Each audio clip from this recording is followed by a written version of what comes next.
दोस्तों, महागठबंधन में वो कौन है जिस पर राहुल तेजस्वी और दीपांकर भट्टाचार्य ने जताया विश्वास? हाँ, अकाउंट उसका खाली है, ना संपत्ति है, ना कारोबार है, ना दौलत है, ना रसूख है।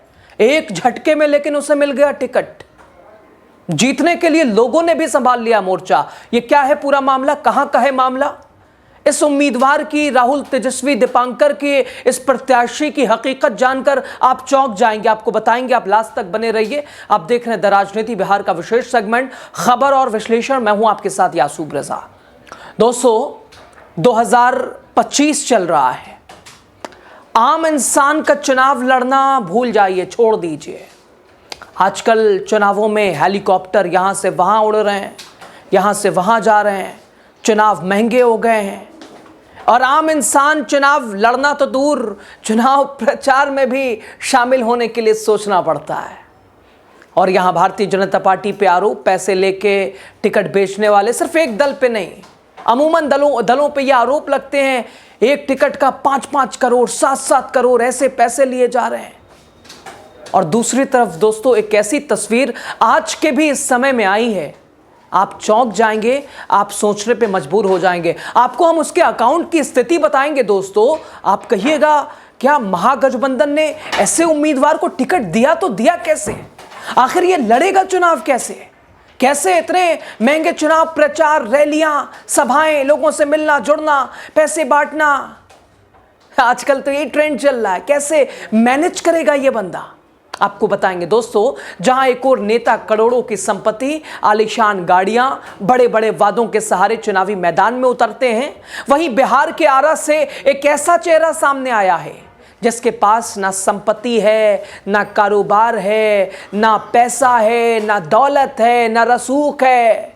फिर भी राहुल गांधी, तेजस्वी यादव, दीपांकर भट्टाचार्य ने इसी बंदे पर विश्वास जताया, भरोसा जताया। एक खाली अकाउंट वाला उम्मीदवार, लेकिन जनता के भरोसे से भरा हुआ एक ऐसा शख्स जो सादगी की राजनीति की नई परिभाषा लिख रहा है, जिसकी बैंक अकाउंट की हालत देखकर चौंक जाएंगे आप, हिल जाएंगे आप, सोचने पर मजबूर हो जाएंगे। खुद कहेंगे आप, खुद अपने आप से सवाल पूछेंगे, क्या आज के समय में यह संभव है?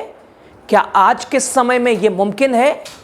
दोस्तों, बिहार विधानसभा चुनाव का पहला चरण करीब आ रहा है। दिन जैसे जैसे आगे बढ़ रहे हैं, प्रत्याशियों के, राजनीतिक दलों के, राजनेताओं की, उनके धड़कनें उनकी बढ़ती जा रही हैं। रैलियों का दौर है, सभाएं चल रही हैं, प्रचार प्रसार अपने अंतिम पड़ाव पे है, अपने चरम पे है।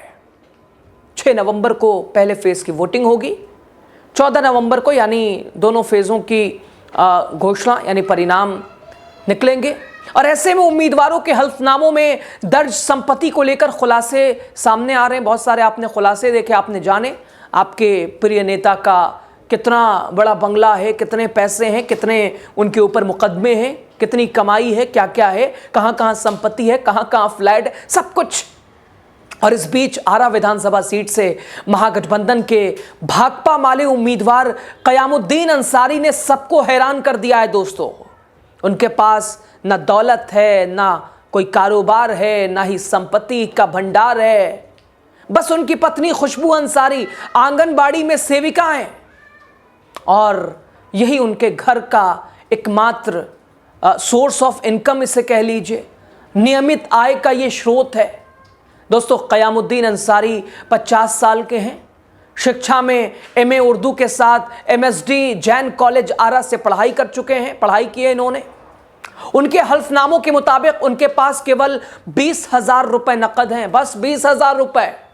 और महागठबंधन राहुल तेजस्वी दीपांकर भट्टाचार्य ने ऐसे उम्मीदवार को चुनाव में उतार दिया कि जाओ लड़ो, भारतीय जनता पार्टी एनडीए से मुकाबला करो। दोस्तों, महज 20,000 रुपए नकद इनके पास है। और अकाउंट की हालत देखिएगा, बैंक अकाउंट में इनके महज 5,000 रुपए हैं, 5,000 रुपए। दोस्तों, हल्फनामे में कोई कुछ छुपा नहीं सकता। अब कयामुद्दीन अंसारी का जैसे ही हल्फनामे की हकीकत लोगों ने जानने की कोशिश की, आपने बहुत देखा सुना, कल से आज तक ये वीडियो ट्रेंड कर रहा है, वीडियो सोशल मीडिया पे, फोटो वायरल है। अजीत अंजुम वरिष्ठ पत्रकार हैं, अब भाई ऐसी खबरों को कहां छोड़ेंगे वो। पहुंच गए आरा, वो भी आपने देखा होगा। उस उम्मीदवार की सच्चाई, जो खबरें चल रही उसका क्या है, और वाकई तस्वीर ऐसी ही आई।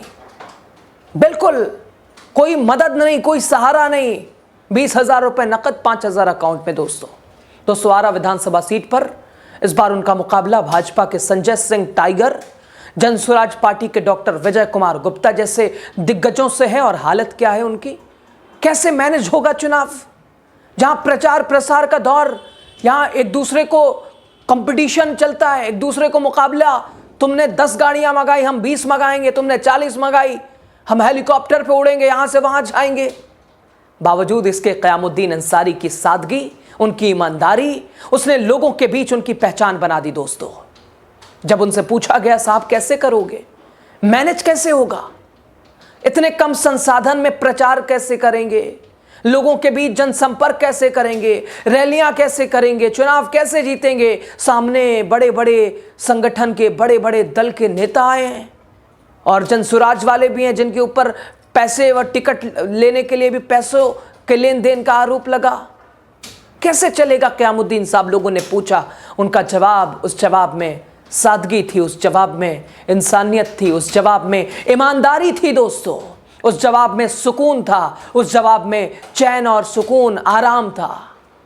दोस्तों वो कहते हैं कि जनता का विश्वास, जनता का भरोसा क्या होता है, वो उन्होंने देखा है और समझा है, और जनता पे उन्हें विश्वास है।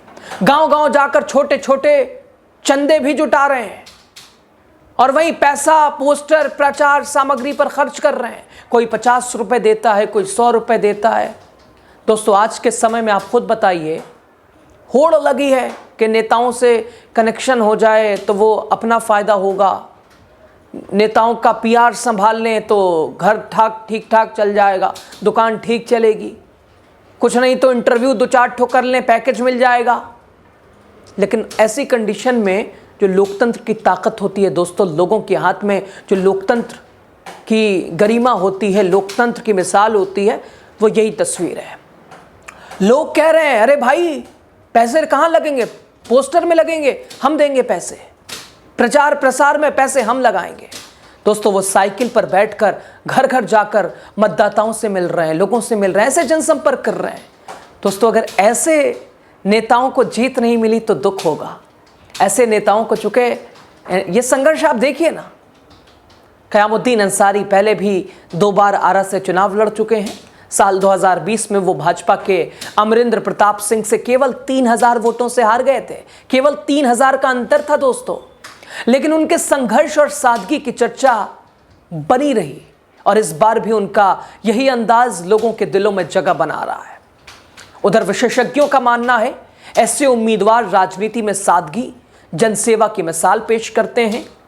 और जब ज्यादातर उम्मीदवार बड़े चुनावी खर्चे और संपत्ति के बल पर, एक तरह से लोगों के पैसों के बल पर, संपत्ति के बल पर, लाओ लश्कर के दम पर, गाड़ियों के दम पर भौकाल बनाने की कोशिश, मैदान में उतरने का परिणाम, मैदान में उतरने के लिए कोशिश, मैदान में उतरने के लिए वो लगातार इच्छुक, अपनी ताकत, तन मन धन सब कुछ दिखाने के लिए एक उदाहरण।